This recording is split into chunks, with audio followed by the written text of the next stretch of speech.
Hello, ladies and gentlemen. Today we are going to finish this part of the notes, and it is called behavioral adaptation. It says an action or habit that helps keep an organism alive. It may be learned or it may be innate, meaning they're born knowing that they're supposed to do this. So the first one we're going to look at is mimicry.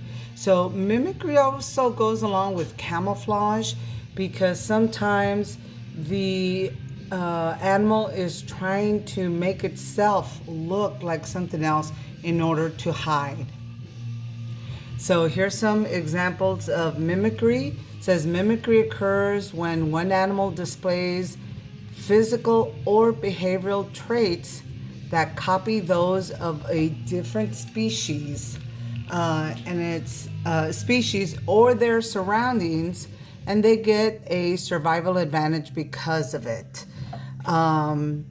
Says animals sometimes, sorry, let me adjust my, animals sometimes mimic or they copy other animals, but often they also mimic plants, rocks, anything else that's in their environment that may help them survive. So over here we see a great example of these are all worms, but they've developed physical traits that make it look more like snakes, so birds will be more afraid of it. Here we have I think it's a frog, and it's made to look like just some of these stones that would be found in its environment. So it's a rock or what? No, it's actually a frog. Down here, the mimicry is that the poisonous one is red and yellow kill a fellow. So this is the poisonous snake. This is the non-poisonous snake. But if you're looking at it just like in a real hurry, you might say, oh, I'm not sure, I'm going to leave it alone. And again, these are some examples where that mimic octopus we saw yesterday might mimic a sea snake, flatfish, a lionfish, any of those. He can mimic and hold on, I tapped on my screen. He may mimic as a way to distract the predator and get away. There's some bees that look like wasps and wasps that look like bees. There's giant moths that try to look like they're an owl as a way to scare away birds. There are spiders that mimic ladybugs as a way of, I guess, and not scaring off potential prey. Or we can have animals that look like plants. For instance, there's a walking stick, and let me find it. It is right there going across, but it looks like just part of all those branches. And here we have an insect also being able to camouflage itself in by copying or mimicking the look of, it looks like basil to me. And we have the example of this video is of a bird that is mimicking or pretending that it's broken a wing and it can't fly away as a way to distract a predator from attacking its nest. You're looking at a killdeer on her nest. Harder to see when the camera backs off. Well, she counts on that since she nests on the ground. Sometimes, though, her camouflage gets blown, and when that happens, plan B is to lure the intruder away, first by simply standing in plain sight, moving away gradually. If the raccoon or snake or you don't follow, then she steps it up a notch and goes into her broken wing act, assuming that the sight of an injured bird will galvanize any predator. So she's trying to draw attention away from her nest. Though she has been known to step out of character momentarily.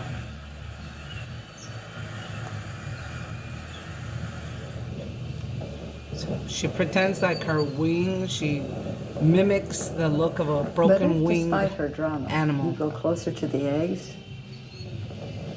she'll come even nearer.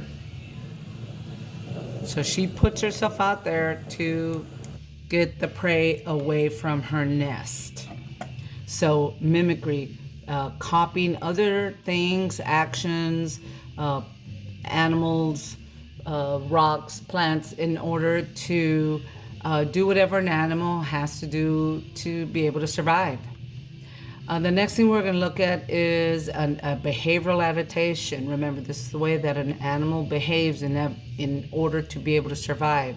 So hibernation is another one of those. It says it's the way some animals deal with the harshness of winter. They're able to survive, to be able to survive in their environment. They just curl up and they stay there until winter ends. And why are they doing that? Well, there's less food and water. It takes a lot of energy, especially if you have to walk through snow. And when they do awaken, it's warmer, there's rains, there's more food available. So many different animals go into hibernation. Which animals hibernate and why? What is the difference between hibernation and brumation? Now in Animals That Hibernate. During summer, animals find plenty to eat. When winter is near and the first snow falls, there's not enough food anymore. This is why some animals fall into a state of hibernation. Are there different kinds of hibernation? What is the difference between dormancy and brumation? Hibernation. Hedgehogs, groundhogs, dormice, bats, and hazel dormice hibernate. During this period, they sleep all the time. Until spring, they hardly eat anything or do not eat anything at all. They rely on their fat reserves. In autumn, the hedgehog looks for a cozy shelter that keeps the icy wind away. When the hedgehog is hibernating, you must not wake it up. If you do so, the hedgehog would need to eat food quickly, but it won't find any in the snow. The edible dormouse digs into the ground and rolls up like a ball. Prior to hibernating, it doubles its weight. The hazel dormouse hibernates in burrows, tree holes, or piles of leaves. Bats that do not move south in autumn also hibernate. What? How long did I sleep? 5 months? Dormancy. Brown bears, squirrels, raccoons, raccoon dogs, badgers, and European hamsters spend the winter in a state of dormancy. The animals don't sleep until next spring, but wake up regularly. Some leave their dens to feed on their supplies or search for fresh food. In autumn, the squirrel stores nuts and hides them in the ground or tree crevices. During the cold season, the squirrel digs out the nuts to feed on them. You could say the ground is the squirrel's freezer that comes in handy when the little rodents are hungry. In order to survive the cold season, the brown bear gains almost 90 pounds before winter. Right in time for the first snow, it has equipped its cave with plants to spend the next few months there.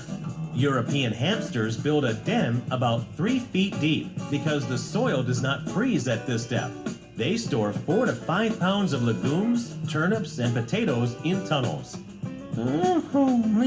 Leave me alone. I want to sleep. Brumation. Fish, frogs, lizards, tortoises, and insects enter a state of torpor. Prior to the first frost, they bury themselves into the mud or hide in little hollows. They brumate until spring arrives when it gets warm again. You cannot wake them up. The Animal Fun Facts Roundup. Hibernating animals sleep all the time and do not consume any food. They have a slow metabolism and a low body temperature. And I'm going to stop it there. So again, why hibernate? Why have that behavior? Well, because there's usually not enough food to eat, so the animal just goes to sleep. We see this kind of similar in plants. Plants, we call it dormancy. The top will die, but the bottom will remain alive, and then once winter is over, it will revive again. We see this in some trees as well. The leaves all fall off, but the tree continues to live. When spring comes back, so do the leaves. Which animals hibernate and why? What is the difference We already between... talked about that. All right. The next type of adaptation, behavioral, is migration. So, it's like what could convince these animals to go hundreds or sometimes thousands of miles? And it says it's a little different for all the animals, but the one thing we know that is happening is plants are growing somewhere. The animals are chasing the plants that are growing in warmer weather. So they migrate. And not only are they chasing the plants, but mates are chasing the plants. Or animals that they could possibly eat are chasing the plants. So the carnivores are chasing the herbivores. But again, it is a behavior that helps them to survive. If it gets too cold, and they don't hibernate, then they have to move. And we see that in mass migrations of lots of different animals. The monarch butterfly, they hibernate or they rest here in the forests of Mexico, and then they they migrate all the way up to the northern United States, pretty much the border of Canada.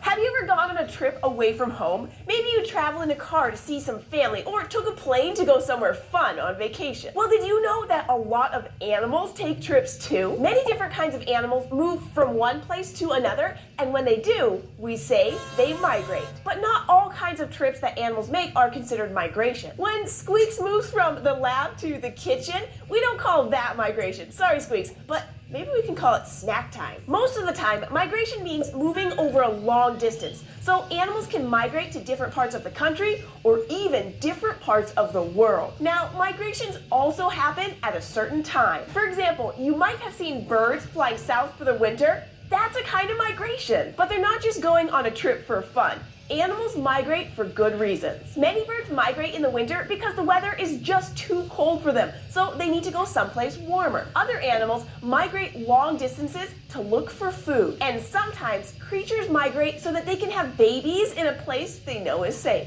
It doesn't matter if the animals move over land, through water, or in the air. If an animal moves a certain distance and does it at a certain time, it's a pretty good bet that they're migrating. So what are we waiting for? Let's take a look at some cool animal migrations. Let's meet the champion of migration on land, the caribou. Caribou live way up north in places like northern Canada and the state of Alaska. And one group of caribou, called a herd, moves around this area in a big loop, and they do it every year. For most of the winter, this herd of caribou lives here, right on the border between Canada and Alaska. Then in early spring, around April, the caribou go on the move. They travel about 600 kilometers north to an area near the ocean. And this place near the coast has lots of good food for the caribou to eat. So this is where the mother caribou have their babies. But it's not such a great place for long, and that's because by the middle of summer, the coast becomes home to big swarms of mosquitoes and other biting insects. So the herd goes on the move again, but this time they move away from the ocean. Then in the fall, when things start to get really cold, they move back down south where there's more food and the weather is less harsh. Finally, when spring arrives, they start all over again. And at the end of the year, some of these caribou have walked almost 5,000 kilometers. Whew. Now when it comes to migration in the sea, whales go farther than any other kind of animal. Lots of kinds of whales migrate, but the whale that migrates the farthest is this one, the humpback whale. Most kinds of humpbacks spend the summer in cool waters up north, near places like Alaska. All summer, they eat things like shrimp and small fish, building up the energy they'll need for the trip they're about to take. When the water starts to get too cool, the humpbacks swim south to warmer waters, near Hawaii and other tropical islands. There, the whales rest and have their babies, and they stay there until the babies are strong enough to swim back north. And it can be a long swim, too. The longest recorded swim for a humpback whale is over 15,000 kilometers. But one animal that's in the running for making the longest migration ever is the Arctic tern. This bird isn't very big. It's only about the size of the ruler you use at school, and some of the time it lives near the North Pole. When winter comes though, it doesn't just go a little bit south. The Arctic tern flies over 35,000 kilometers to the very tip of South America. That's about as far south as you can go. It's not only one of the longest migrations by air, it's one of the longest migrations made by any animal. How do all these animals find their way? After all, they don't have maps or phones or computers like people do. Well, different animals have their own ways to keep them from getting lost. Some animals look to the sky and use the stars, moon, and sun to help them find their way. Others stay on the right path by watching the landscape and following features like mountains and rivers. Caribou, humpback whales, and Arctic terns are just some of the animals that make these amazing journeys. But fish, insects, and even jellyfish migrate too. That's something to think about the next time you're on a trip. Thanks for joining us on SciShow Kids. Do you have a question that you'd like us to answer? No, we don't, but thank you anyway for asking. Alrighty, so again, this is a behavior animals do to stay alive. Yeah, we don't want you again. Alrighty. And then the last thing we're going to look at is mating rituals. What are the behaviors that are exhibited by different animals? And I think most of my examples are actually birds because they are just amazing. So I may not show all three of these videos, but you should go and to the slideshow and look for them and play them. I am going to play this one here. The character of the forest changes as you descend, becoming ever darker and damper, favoring different kinds of animals and plants.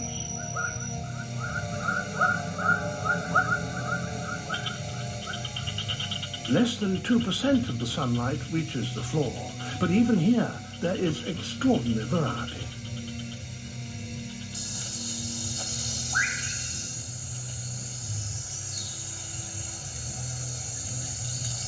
In the great island of New Guinea, there are 42 different species of birds of paradise, each more bizarre than the last.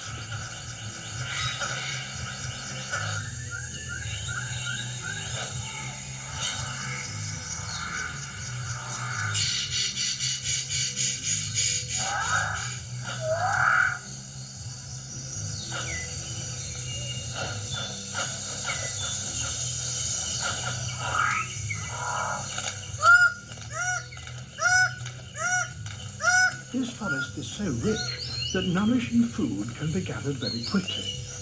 That leaves the male six-plumed bird of paradise with time to concentrate on other matters, like tidying up his display area.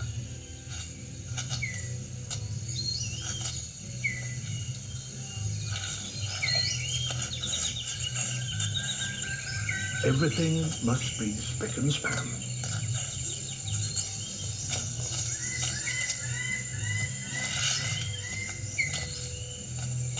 All is ready.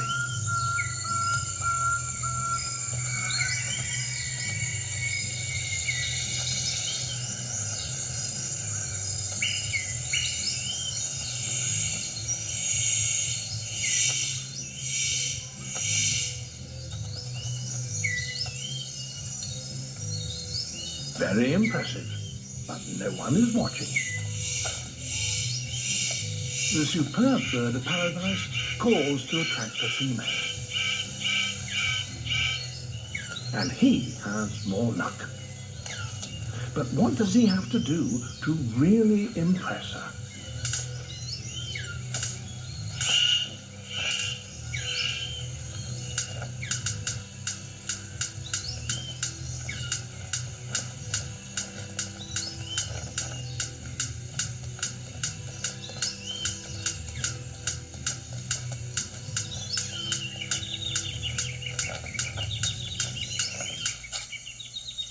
She retires to consider her verdict.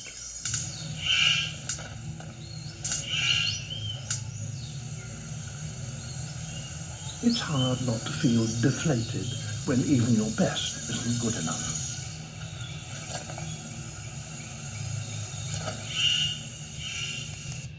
Alrighty, so that is a great example of, the extent, the feathers, the calls, the yells, the dancing that they perform.